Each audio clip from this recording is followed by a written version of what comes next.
what's the mood of the electorate in 2014, and how is it different, if at all, from 2012? Well, I live in Chicago, so the mood's great because the weather's better. There's baseball in the air, but that's my 2 sentences, so I'll start again. I suppose you want to know about the electorate. I think what I'd say in just 2 sentences is that what we see, first of all, it's a difficult question because it's not a monolithic electorate. And there is no, when you look at these individual states, they vary as well. But I think the short answer I would say is that folks across the country who are working to make ends meet, who are trying to put their kids, get their kids off to school and pay the bills, are frustrated with what they see in Congress, and it can be summed up with what we saw in the Senate today, where a minority of senators block a bill that 2/3 of the American people support.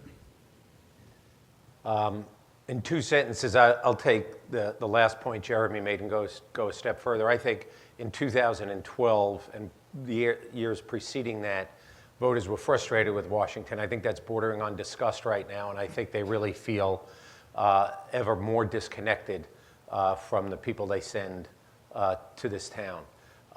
The other thing that I think is similar to 2012, and it again relates to what's going on in Washington, people out all over the country are consumed about what's going on in their lives, and they want to hear the people who are running for office talk about what affects them personally, day in and day out with their families, and they don't feel they're hearing that from the debate that's going on in Washington right now. All right. If you put it in a different context, I like to think of it in terms of not just the 2012, going into the 2012 election, but coming out of the 2012 election. How are things different now from then?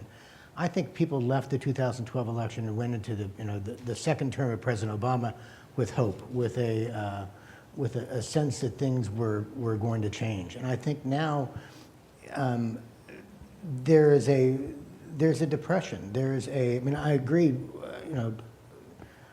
with what Joel's talking about in terms of the sense that Washington's not listening to him and Washington's not working. And there's a sense that for the new normal that these voters are living under every day, and they're living on the financial edge, there's no sense that DC's listening to them or that their lives are getting any better. And that just increases the level of frustration among voters. Going forth, I get to repeat everything that these guys said.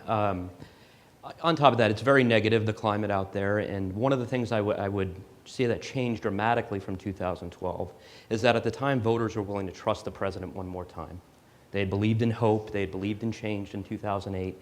He did a decent job of saying, stick with it, don't change course midstream. That worked. Voters no longer trust the president. And poll after poll after poll, the majority of voters no longer trust the president of the United States. And that's trickling down into Senate races across the country. They do not have faith in their elected officials, and they do not believe that they're being leveled with.